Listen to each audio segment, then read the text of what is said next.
YouTube. So we're back with the 2006 Audi A4 B7, 214,000 miles. This car has been good mechanically. The engine and everything is awesome. I've got a suspension problem here. So I think the shock went bad. And with that bad shock, it was causing some oscillations while I was driving down the road. So meaning that the wheel was going up and down at freeway speeds. And with that, it, obviously uneven pressure on the tire. And now I've got, you can kind of see a cupping pattern on the side here of this tire. And so with that cupping pattern, my steering wheel started to shake a little bit. It didn't bother me too much. I knew, I needed to change something in here. I thought it was just gonna be an alignment. And next thing I know, the power steering went out. I come over here and I see I've got puddles of power steering fluid underneath the vehicle. And I find that I'm leaking power steering fluid right out of the rack and pinion up here. What I think happened was, when the shock went bad, tire went bad, started to shake the steering wheel, it was obviously shaking the tie rod end and the whole rack and pinion and wore out a seal or something on the inside. So now I have the incredible fortune of replacing this whole rack and pinion. It's gonna suck. If this was any other car, I'd throw it away, but to be honest with you, I really enjoy driving this vehicle. So I'm gonna keep it alive as long as I can. I'm gonna document, I'll make videos along the way of my progress. If there's anything in particular that you wanna see about this job, please let me know in the comment section below. I'm all about helping people, and especially if they got, old cars like this one that they're trying to just keep alive and keep on the road. Thanks a lot, bye-bye.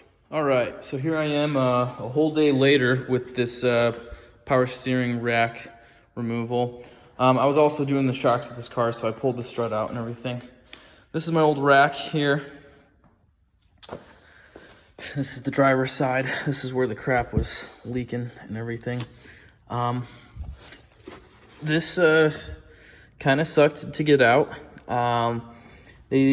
But it wasn't, I take that back. It wasn't too bad. It wasn't too bad. If you're, an intermediate skill mechanic, you could probably take this on. I'll just show you how I did it. The easiest way to get it out is just to take the whole strut and shock assembly out. I've already installed this one. I haven't put that bolt back in there in the bottom, but I changed the shocks out because that old one was no good. You can see here where it was leaking, and there is my problem. There's where the shock failed. That corroded bit, and all the fluid is out running along the side of it. So these were just some cheap AutoZone ones. They're Bilstein. They're supposed to be OE. I commute in this car, so I don't really care to have, aftermarket or anything cool like that. But anyways, you take this off, then you take this black piece off, this black cover. There's a 10 millimeter nut thing right over up here on the side, and then there's two plastic clips behind this.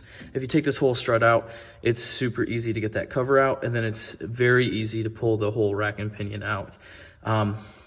If the strut is in the way, then it's difficult to get out. I will say that. What you're gonna wanna do is you want to pull the battery tray out, and there's a mounting bolt right there. This bolt right here, it's a 10 millimeter 12 point. So you can't just put a regular 10 millimeter 6-point socket on that. It needs to be a 12 point. That holds on the whole passenger side. And then on the other side here, you'll see another one just right underneath the brake booster. It looks deep down in there in the video, but it's not too bad to get to. So you take those two out. What I did was I took those two out, and then I disconnected it from the steering wheel, which you could see underneath there. There's the new rack and pinion, and that's the piece that just connects to it. All it is a simple, simple Allen head, that pinches it on and off. And mine was still not coming out. You have to get the lines out. I found it easier to get the lines out while you're fiddling through here, but you put your arm up underneath here to catch the bolt and the washers and all of that. And then I thought I had it all disconnected. I had the passenger side tie rod disconnected, this side disconnected, but the rack still wouldn't budge. I found a third mounting bolt that I want to show you guys. You have to get underneath the car to access it, or at least see it. So there we are. We're underneath the driver's side axle here. And that third mounting bolt is, let's see if I can get the brightness to change here. It's kind of dark. It's up there. All right, guys. I had to get a flashlight, but there is that mounting bolt. Let me try and zoom in on it, but that's it right there, that 10 millimeter right in the middle. So yeah, you take that out, pull the strut assembly out on the driver's side. It all comes out super easy. I'm told that you need to be like a special contortionist type person to get it out. Mine wasn't the case. It wasn't too bad.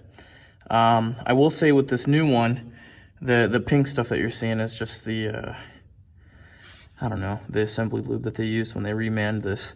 But getting this put back together wasn't too bad.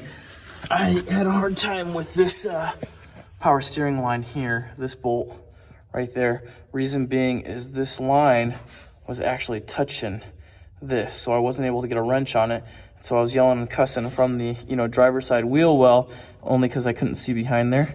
When I crawled underneath it, I saw this. I got some pliers and just kind of used it to pull it off very gently, of course, because I didn't want to pinch or damage this line.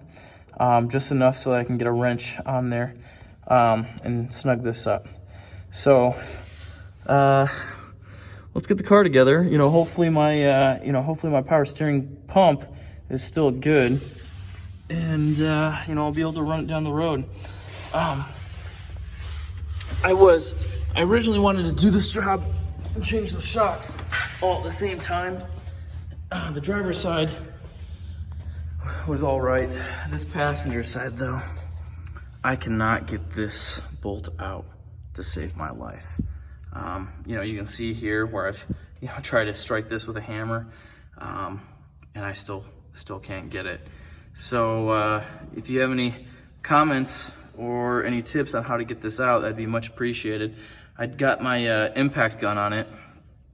My impact gun is good for 325 pounds to bust things loose in, and it wasn't able to turn this. I'm able to turn it with a breaker bar and everything, but unfortunately I just don't have all day to be going back and forth with that breaker bar.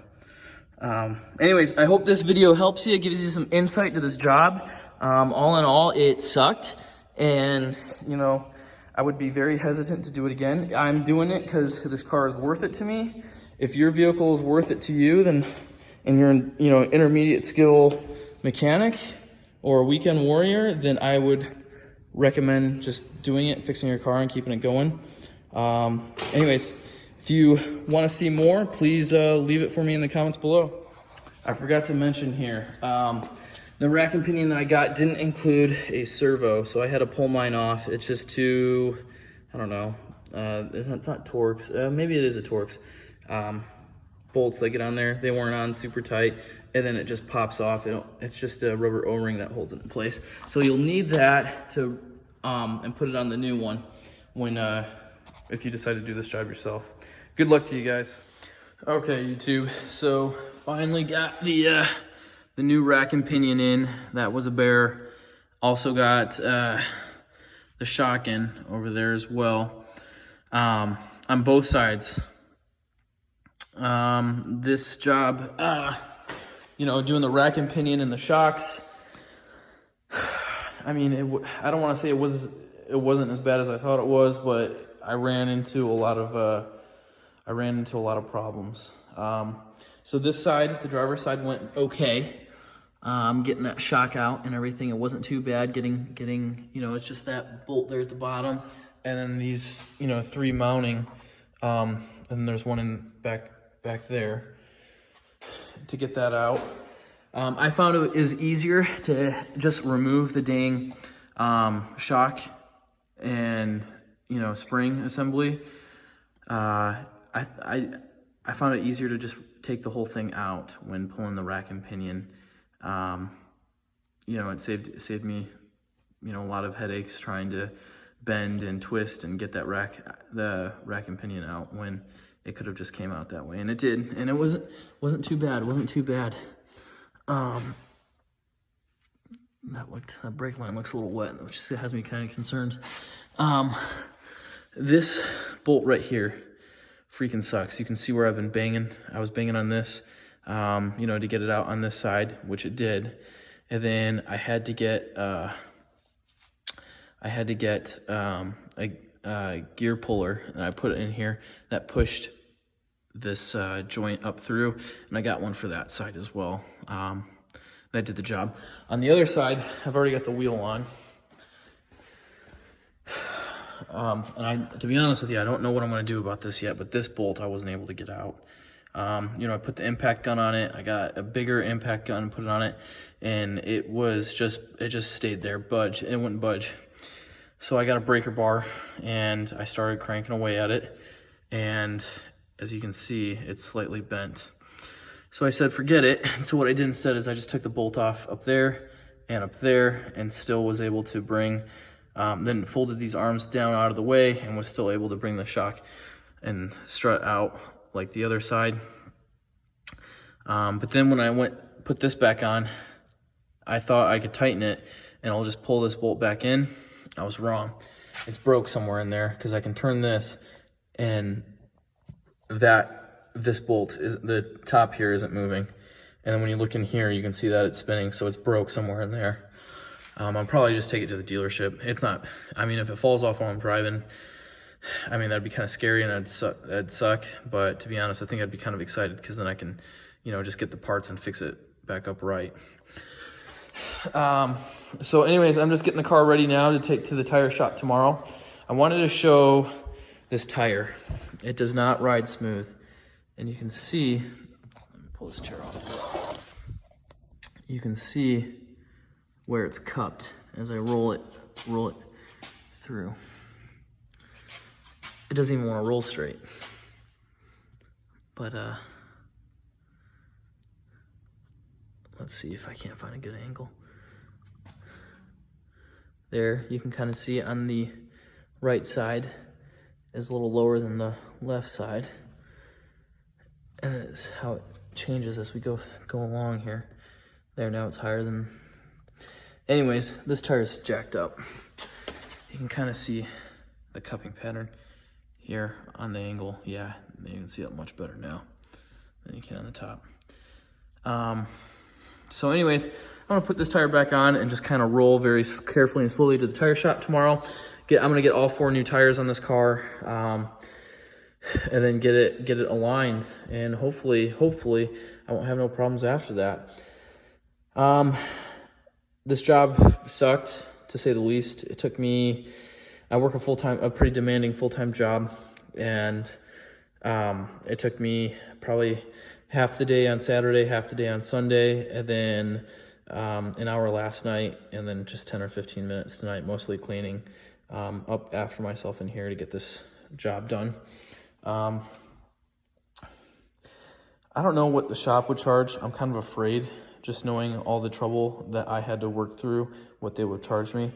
I would say if you're an intermediate skilled mechanic, this would definitely be something that you could do if you're trying to save a little bit of money, and if you're not needing the car very soon. This is definitely something that an intermediate skilled person could do. So anyways, hope this job helped. I hope the pitfalls that I fell into, the problems that I ran into, you guys can avoid on your personal vehicles while you're working away. If there's anything else you want to see done on this car, please let me know in the comments below. Thanks a lot. Bye.